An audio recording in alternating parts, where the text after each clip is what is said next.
Irmãos, ontem nós vimos Êxodo capítulo 25,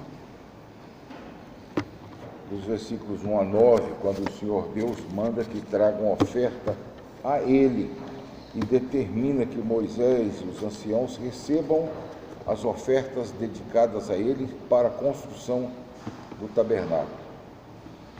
Pois bem, o livro de Êxodo, ele acontece em duas partes. A partir de agora, do versículo 10, que é o versículo seguinte, começa as instruções de como fazer as diversas coisas. Aí, depois de alguns capítulos, tem a chamada dos artífices. Deus chama os artífices e os capacita. Aí, depois disso, tem a construção dessas coisas. Por exemplo, veja no versículo 10, a arca. Se você estiver usando uma Bíblia revista e atualizada, tem logo abaixo o trecho Êxodo 37, de 1 a 5. Todas essas instruções vão ser repetidas nesse capítulo de 1 a 5 e mais algumas coisas para Bezalel e Eliabe, os artífices, fazerem. Portanto, eu vou apenas relacionar tudo que Deus manda construir e nós vamos hoje gastar um tempo com a vocação dos dois. Veja, em Êxodo 25, versículo 10, são as instruções de como eles deveriam construir a arca.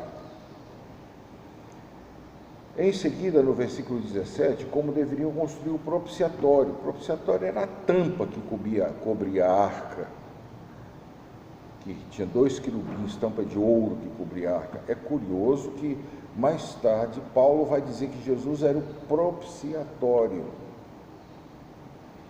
E a figura de encobrir, ela é repetida em diversos lugares, um dos quais nós sabemos de cor, o Salmo 32, bem-aventurado aqueles cujos pecados são encobertos. O propiciatório estava ali para encobrir a arca. Depois disso, no versículo 23, nós temos a mesa. Reparem, começou com a coisa mais importante, que ficava mais escondida, que só era visto uma vez por ano, por um homem só, ou então quando saía nas peregrinações, a arca. Depois a mesa é onde deviam colocar as ofertas de manjares perante o Senhor. Depois o candelabro de ouro batido. Esse candelabro ficava dentro, na parte no santo lugar. O santo dos santos era completamente escuro. O santo lugar recebia o candelabro com 7 braços, todo em ouro maciço batido. Aí no capítulo 26 nós temos as cortinas. Puxa, que detalhes, fazer cortinas. Se houver alguém aqui que trabalha com construção civil, um arquiteto, um engenheiro, uma coisa assim, vai entender que as construções dadas pelo Senhor fogem um pouco das construções que nós fazemos, para não dizer muito. No Brasil nós temos excelentes engenheiros e arquitetos, mas a maioria deles sabe fazer auditórios. São poucos que conseguem projetar templos. No Brasil eu conto nos dedos de 2 mãos as igrejas que têm um cara de templos. E, infelizmente, a arquitetura que predomina, quando existe arquitetura no Brasil, é parecida com lojas maçônicas. Do contrário, é um auditório qualquer. Às vezes é um armazém que foi adaptado.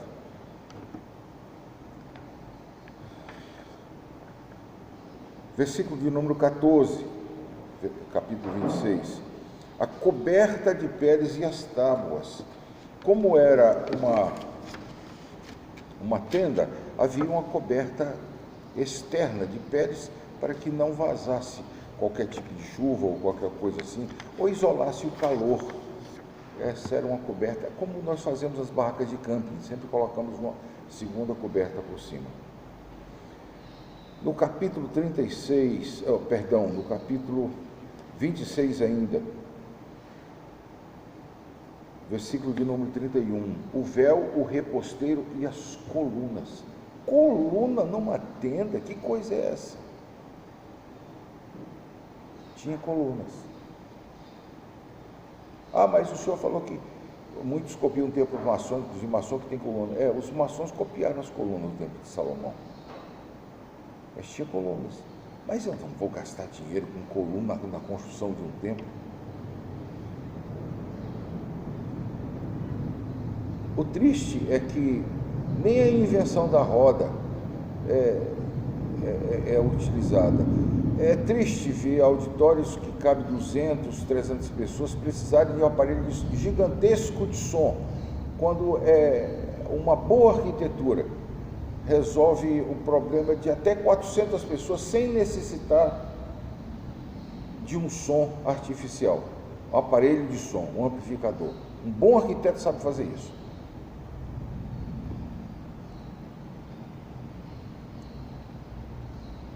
No capítulo de número 37, versículo 9, o átrio do tabernáculo. Versículo 20, o azeite para o tabernáculo. Mas azeite, é só espremer azeitona. Não, tinha um processo para filtrar aquele azeite de tal modo que ele não produzisse fumaça dentro do santuário do Senhor. No capítulo seguinte, 28, Deus começa escolhendo os filhos dos sacerdotes, escolher Arão e os seus filhos, e depois as vestes sacerdotais. O que há de curioso aqui é que não há previsão de sapatos para as vestes sacerdotais. Eles andavam descalços, afinal de contas, quando Moisés compareceu diante da sarça ardente, a primeira coisa que o Senhor mandou foi que ele tirasse as sandálias dos pés, porque a terra era santa. Aí, tudo isso, repare, parece que a maior extensão são das vestes sacerdotais. São 43 versículos gastados com essas especificações. São previstas até o modo como seriam confeccionadas as cuecas. No Êxodo 29, nós temos os sacrifícios e as cerimônias. Como é que os sacrifícios seriam feitos? E também é um extenso capítulo que gasta 37 versículos em explicar como esses sacrifícios serão feitos. E mais, as ofertas contínuas.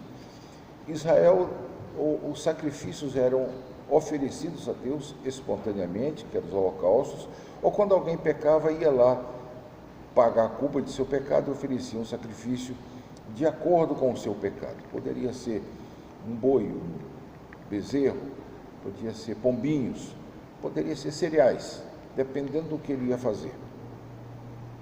Pois bem, entretanto, 2 vezes por dia, de manhã e de noite, havia o sacrifício contínuo, em que os anciãos, 24 anciãos, 2 por cada tribo, representando cada tribo, impunham as mãos sobre a cabeça de um bezerro, e esse era sacrificado nas chamadas horas de culto.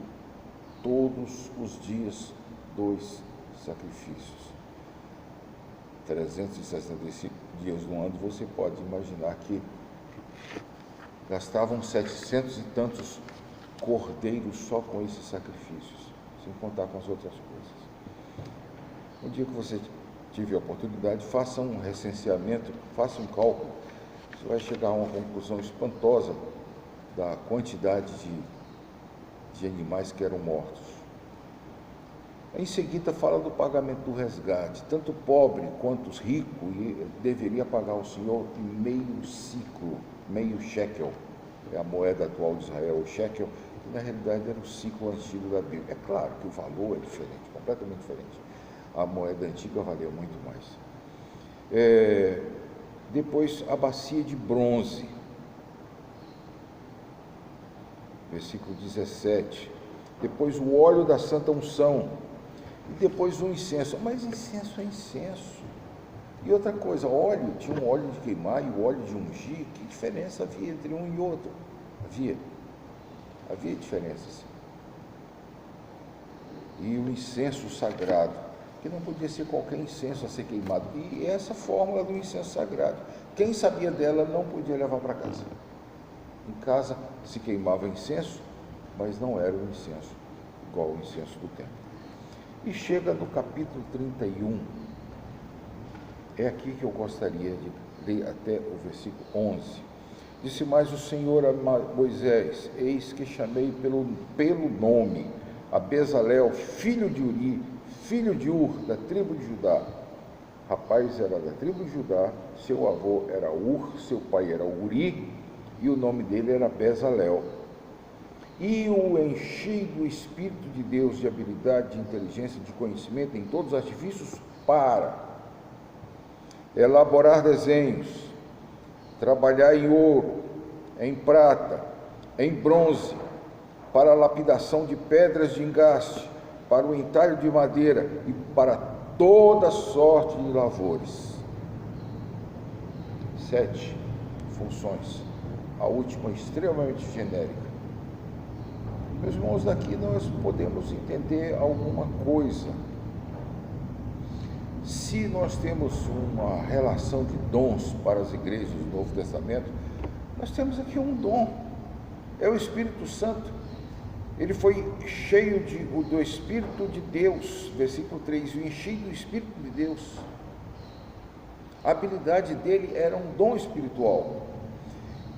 Pessoalmente, eu não tenho coragem de partir para uma tarefa tão grande, eu acho que precisa de alguém com muito mais capacidade, mas pessoalmente eu creio que a teologia dos dons merece ser revista e atualizada. Os dons já estão presentes no Velho Testamento, não são os mesmos do Novo, mas já estão presentes aqui, e os dons aqui atendem uma necessidade, o culto. Não são todos que recebem, é apenas 2 homens e seus auxiliares, mas no caso aqui é Bezalel, um dom com 7 diferentes aspectos. Versículo 6, e eis que lhe dei por companheiro a Oliabe, filho de Aizamaque, da tribo de Dan. Lembre-se dos danitas. A tribo de Dan vai ser uma das tribos mais desprezada depois da época dos juízes. Ela praticamente não é vista e ela não aparece na relação de tribos do Apocalipse que comparecem diante do Senhor. Há uma tradição entre os judeus messiânicos que da tribo de Dan que virá o anticristo. Não sei. Aizamaque, da tribo de Dan. E dei habilidade a todos os homens hábeis, para que me façam tudo o que tenho ordenado. Eles deveriam fazer a tenda da congregação, a arca do testemunho, e o propiciatório que está acima dela, e todos os pertences da tenda, e a mesa com seus utensílios, o candelabro de ouro puro com todos os seus utensílios, o altar do incenso, e o altar do holocausto. Lembrem-se, pouca gente nota aqui que tem 2 altares. O altar do holocausto e seus utensílios, a bacia com seu suporte, as vestes finamente tecidas, já dei 10, as vestes sagradas do sacerdote Arão, as vestes de seus filhos para oficiarem como sacerdotes, o óleo da unção e o incenso aromático para o santuário.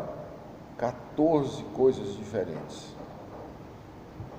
Eles farão tudo segundo tenho ordenado. Tua vontade faz, ó meu Deus. Eu sou feitura, tu és o autor. Molda e refaz todo o meu ser. Não é o que nós cantamos?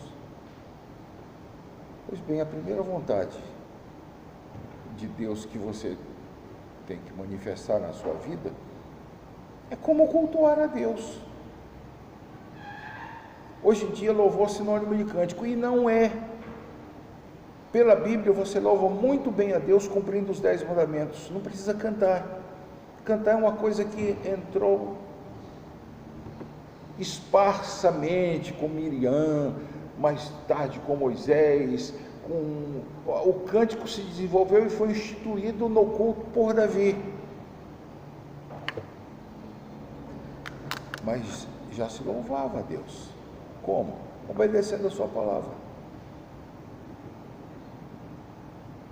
Meus irmãos, Êxodo 31, de 1 a 11, fala de homens que foram chamados para fazer uma coisa e fizeram. Tanto é que o livro termina com a inauguração do tabernáculo. Esses homens foram capacitados pelo Espírito Santo para fazerem isso, e depois disso não se fala mais deles. Eles tinham a missão e a cumpriram, e a executaram, e Deus foi louvado pela habilidade deles em fazer trabalhos com madeira, com tecidos, com perfumes, com incenso, com ouro, com prata, com bronze. Esses homens estavam na mão de Deus e louvaram a Deus com suas habilidades. Que Deus se digne a nos ajudar também, a nós entendermos, à luz da palavra de Deus, que o louvor do Senhor não é apenas sair cantando, gritando, fazendo alarido.